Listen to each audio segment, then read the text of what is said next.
What is up, everybody? Welcome back to the channel and to the cabin. Yes, you're inside my BMW 440i F32. Yes, the new car, the new whip. And if you have not seen that video of me introducing and reviewing the car, click up here and you can watch that whole video. I did some cool B-roll shots of this car. But this video is not about the BMW 4 Series.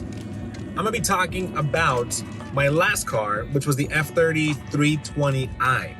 And I'm getting a lot of DMs still about that motor and what happened, tips on maintenance and things you should look out for. Now, if you're considering buying a BMW N20 320 or even a 328, consider the following. Now, right off the bat, I just want to talk about things that I experienced with having that car for 2 years, running with a lot of bolt-ons. I mean, it was basically fully bolted on except for the radiator. I had a stage 1 tune. I had to go that aggressive with the stage 2 because I don't want to blow up the motor faster. You can watch the video over here. You know what I'm talking about. But I have a few things to share because I learned a lot about that motor. Now, the 320i and the 328, who is it for? Those models are for those that want an economical BMW. And what I mean by that is that those cars are super affordable. You can buy them pre-owned, under 30, maybe even 35, depending on the mileage. But usually they're under 30 grand. Pre-owned, you may get some phenomenal warranty coverage on that car. Mine came with a lot of perks. In fact, they threw in some like maintenance and service appointments just because I guess it's that affordable. And I got my car for about, I think it was like almost $27,000 with like 20,000 miles. It came with the M Sport package, so somebody upgraded it to the M Sport suspension, the M steering wheel, and that's it, you know. And it was a great car, guys. I enjoyed it. I loved it. It saved me a ton of gas driving, and it was comfortable. And you know what? I enjoyed paying what I paid. I think I paid about like almost $400 a month for that car, which was just amazing. Now, the cool thing about the N20 motors is that it's so easy to build. It's so accessible. If you look at the engine bay, there's just a lot of space. If you look at the N55, the N54, or even the M models, like the S engines, it's so tight in there that you can't really, it's hard to even put your hand in there because it's that tight with so much compartment, so much parts all around it. So the N20 motor, easy to fix up. The intake, boom, out. The charge pipe, accessible. Boost pipe, accessible. The diverter valve, so easy.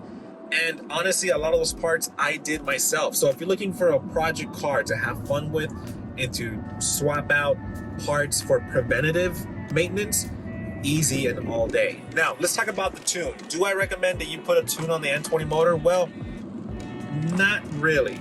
The N20 motor, there's not a lot of sustainability and strong reinforced parts within that motor. Now, not to say or discount anything at all about like a 328, because the parts are a little different. It may have a stronger camshaft. It may have different pistons, different piston rings. I'm not sure of the internals. I have yet to do a like break apart both motors and see what's inside of it and really compare both.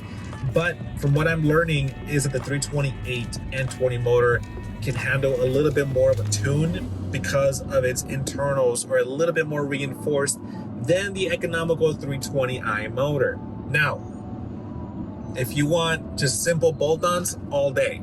Now, what I did hate about the 320i specifically is the body style. You see, I'm not a fan of the front bumper. I hate how that, I mean, I'm a fan of big mouth bumpers, if that makes sense. I'm not a fan of just that closed, thin lip, and they even sell like, you know, a front lip for it. I'm not a fan of that.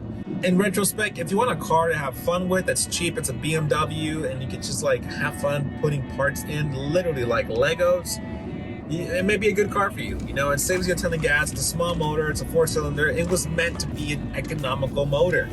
I think at times I was getting like 26 miles to the gallon, and with the tune, I was getting like 24. Obviously, if you drive Eco Pro under 65 miles an hour, you could probably hit like 32 miles to the gallon. So super economical motor.